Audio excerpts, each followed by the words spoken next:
여러분들 직구 많이 하세요.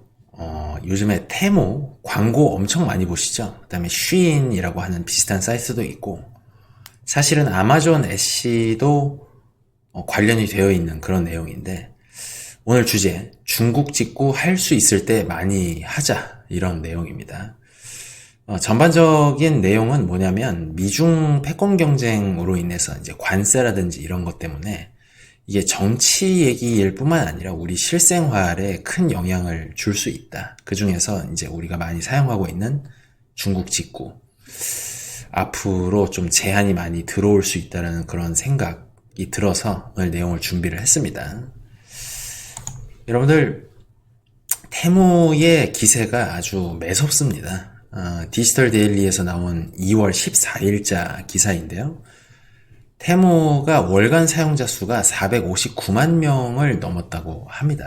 그러니까 사실 경제 활동을 하고 온라인 커머스를 쓰시는 분들의 상당수가 테무에 대해서 이제 노출이 되고 있는 그런 상황이고요. 또 하나 이제 제가 재밌게 본 거는 3, 40대가 테무를 많이 쓴다라고 해요. 알리익스프레스하고. 근데 이것도 보면은 시대적인 영향이 크죠. 사실은 3040 세대가 이제 성장할 때 지난 한 30년 동안은 중국이 세계 경제의 미래다라는 그런 컨텐츠가 되게 많이 나왔었고, 그래서 이분들이 이제 학생 때 중국어 공부도 많이 하셨고, 그랬죠. 이제 시대가 많이 달라져가지고 완전히 바뀌어버렸죠. 미중 전략 경쟁으로 인해서. 그런 영향도 있다. 상대적으로 이제 20대나 10대 쪽에서는 이제 사용 비율이 그렇게 높게 나오지는 않고 있는 것 같습니다.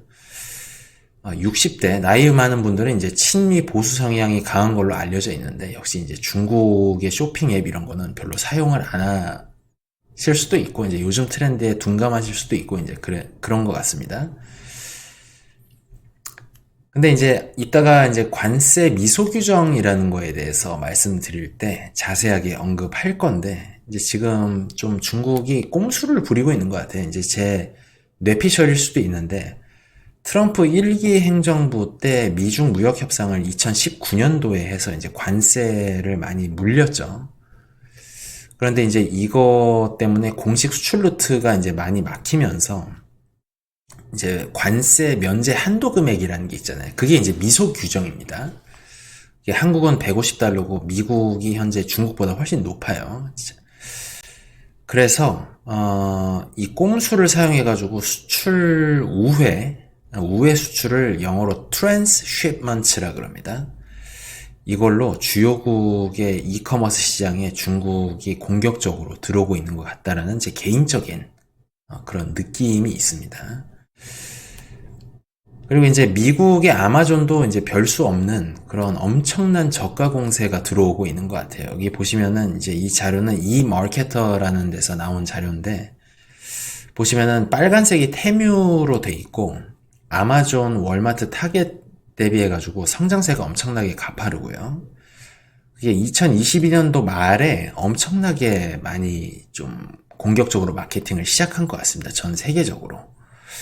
여기 보시면 차트가 굉장히 무섭죠. 이렇게 빨리 성장하는 거는 정말 드뭅니다.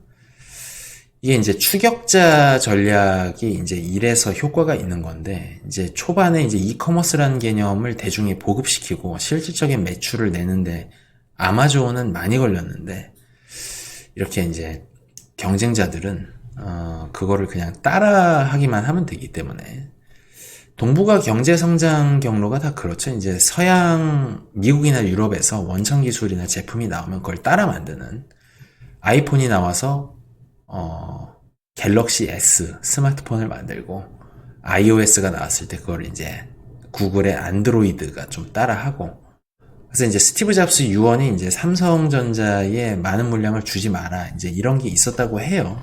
일설에 의하면. 어쨌든 그렇습니다. 그래서 이제 CNBC라고 이제 미국의 대표적인 주식 전문 매체, 경제 매체인데, 여기서 이제 테무가 아마존을 결국에는 죽일 거냐, 이제 이런 기사가 나올 정도로 한국에서 요즘에 유통 관련해가지고 굉장히 이슈가 많이 되고 있죠. 그런데 이렇게 기세 좋게 나가는 중국의 이커머스 회사들을 이분이 가만두지 않을 것 같다는 생각이 이제 제가 이제 주요 문서들을 다 검토해보고 행정부랑 미국 의회 내린 어떤 저만의 작은 결론입니다. 요거 머그샷이죠. 그 깜빵 잠깐 가셨을 때 이제 찍은 사진입니다.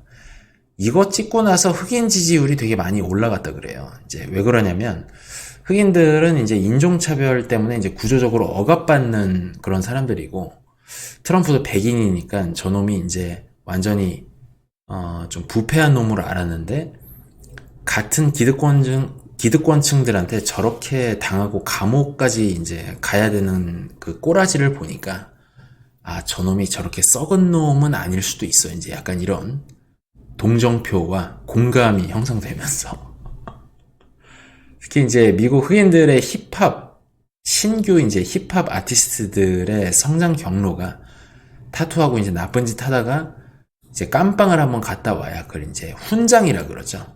정과가 훈장이 되는 우리나라 뭐 정치판도 이제 그런 경향이 일부 없지 않아 있습니다만은 그렇습니다. 우리나라에서도 지금 그 알리하고 테무를 규제하려고 하는 움직임이 있어요. 이제 이거를 관세 미소 규정이라는 거에 편법을 쓰고 있는 것 같다. 중국의 애플리케이션들이. 그래서 제가 빨간 줄을 쳐놨는데 한 사이트에서 하루에 150달러까지 면세가 돼요. 그러면은 이게 한 사이트가 아니고 이제 알리테무 쉬인 3개 사이트에서 150달러씩 450달러를 살 수 있는 거잖아요. 그거를 1년으로 하면 16만 2천 달러니까 거의 2억에 가까운 그런 돈이 되거든요. 그리고 명의를 빌리게 되면 그러니까 3명이 동업자라면 연간 한 6억에서 7억 정도 되는 상품이 무관세로 들어올 수가 있는 거예요. 사실 이게 말이 안 되잖아요. 그죠? 근데 충격적이게도 미국의 관세 면제 한도 금액은 800달러입니다. 하루에 이제 100만 원까지 한 사이트에서. 그렇기 때문에 사실은 미중 무역 협상 이런 게 사실 의미가 크게 없었던 거라고도 볼 수가 있어요. 그런데 이제 이분이 로버트 라이트하이저라는 분인데 1기 트럼프 행정부 때 미국 무역대표부 대표를 하셨던 분입니다. 그러니까 우리나라로 치면 FTA 협상할 때 이제 통상교섭본부장 이 정도 자리라고 보면 되겠어요. 그거보단 살짝 이제 급이 높은데 장관급 자리입니다. 이분이 근데 양력이 특이한 게 오하이오의 출신이에요. 오하이오주 출신이신데 사실 여러분들 시간이 많이 지나서 모르실 수도 있겠지만 미국의 중서부 미드웨스트라 그러죠. 오하이오, 뭐 이제 미시간, 미네소타 이런 데가 옛날에 제조업의 메카였어요.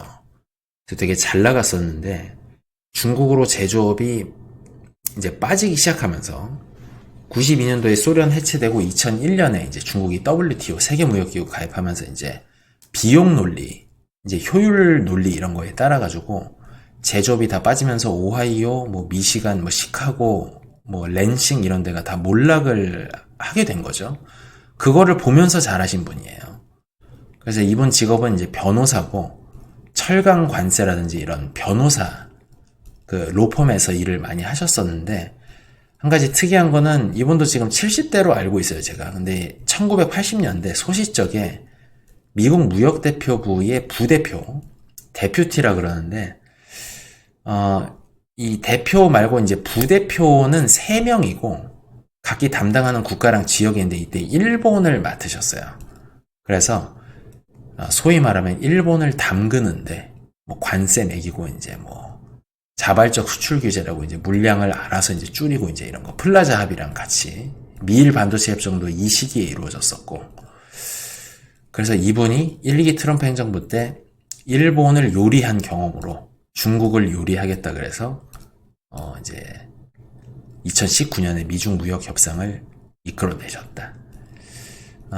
이분이 지금 관세 면제 한도 금액을 건드리려고 하는 거예요. 이제 이거를 어디서 말씀하셨냐면은 작년 5월에 미국 하원 중국 공산당 특별위원회 청문회에서 이제 의회에서 여러 위원회가 있고 전문가들을 불러가지고 각 분야 얘기를 듣는 시간을 많이 갖습니다. 입법 이런 걸 하실 때. 거기서 말씀하셨어요. 이 미국 하원에 설치된 중국 공산당 특별위원회는 그 22년 10월 그때 이제 중간 선거가 있었고 거기서 이제 하원을 공화당이 장악을 하면서 바로 설치된 그런 위원회입니다. 그러니까 미국의 주된 경쟁자 혹은 최대 위협은 중국이고 중국에 대한 어떤 조사 연구 입법을 해야 된다. 이제 이런 모임이 이 위원회라고 보시면 될 것 같아요.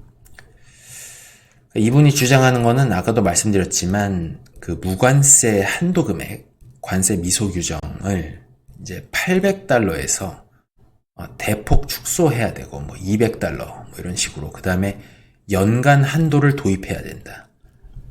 이제 지금 사실 보면은 미국이 중국을 이제 패권을 못 잡게 하려고 이제 자기네들은 나쁜 짓 다 했지만은 뭐 불공정하게 때린다 약간 이런 인식도 있는데 중국의 관세 면제 한도 금액은 $7밖에 안 돼요.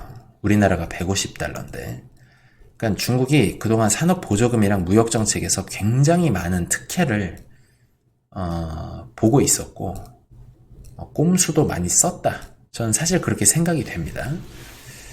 그래서 이런 게 들어오면은 알리, 쉬인, 테무, 인도 회사로는 미쇼라는 데가 있어요. 미국에서 점유율이 많이 올라가고 있는데 이런 회사들이 어려워질 수 있고 우리들이 또 실생활에서 싸게 물건을 이제 구입하는 그런 것도 그 한도가 많이 줄어들 수 있다. 기회 자체가 그런 생각입니다. 아마존도 저는 타격을 입을 수 있다고 보고 있어요. 이제 저 매버릭은 늘 모든 생각과 정보가 주식 투자로 이어지는 깔때기 같은 그런 사람이잖아요. 근데 중국이 중국 판매자 서드파티 셀러라고 그러죠. 이 중국 의존도가 50%에 육박하고 있다는 데이터가 이제 나왔습니다. 그러니까 사실은 그 관세 미소 규정을 이용해가지고 무관세로 이제 미국 내 창고에 물건을 잔뜩 쌓아둔 다음에 아마존에다가 마케팅을 해서 파는 식으로. 그러니까 이제 사실은 관세를 피해 나가는 아주 절묘한 방법이죠. 그러니까 사실은 미국이 관세로 압박을 했기 때문에 지금 쉬인이나 테무 같은 사이트들이 굉장히 공격적으로 이렇게 그 장벽을 허물기 위해서 아니면 우회하기 위해서 노력을 하고 있는 건데 결국에는 여기도 조금 막힐 것 같다는 생각이 드는 거죠. 물론 이제 트럼프랑 바이든, 민주당과 공화당이 여러 이슈에서 다르지만 중국을 견제한다는 입장에서는 같거든요. 그리고 트럼프가 국민의 절반 가까운 지지를 얻고 있는 상황은 민주당으로서도 어느 정도 대중국 정책에 대해서 조금 강경 노선으로 좀 갈 수밖에 없는 그런 국면이 아닌가 생각이 됩니다.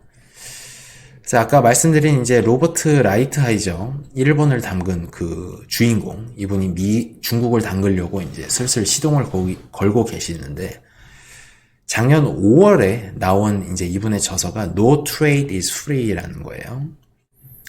그러니까 자유무역이라는 건 없다라는 제목이죠. 책 자체가.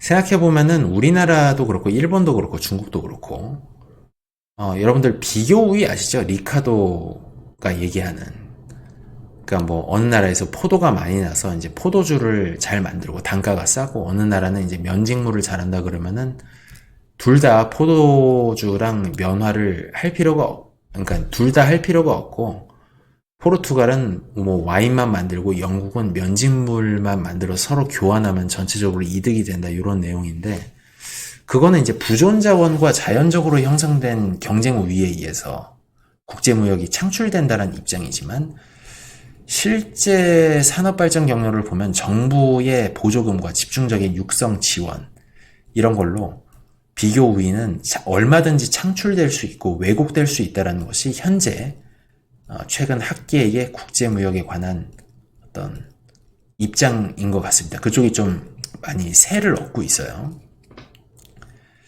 그래서 오늘 내용 정리드리면 미중 전략 경쟁으로 인해서 중국이 관세를 우회해서 공격적으로 점유율을 올리고 있는 이커머스 시장에서도 타격을 입을 것 같고 그 결과 우리 일반 개미, 소비자들도 중국산 저가 물품을 편안하게 구입할 수 있는, 별로 이제 한도라든지 그런 거를 고려하지 않고 이런 것들이 대폭 축소될 수 있다. 그리고 나스닥 상장 종목인 아마존과 에세이, 이쪽에도 중국 물건이 엄청나게 많은데 이러한 주식들도 향후 미중 관계 악화 혹은 트럼프 당선 시 굉장히 밸류에이션에 위험이 올 수 있다라는 내용입니다.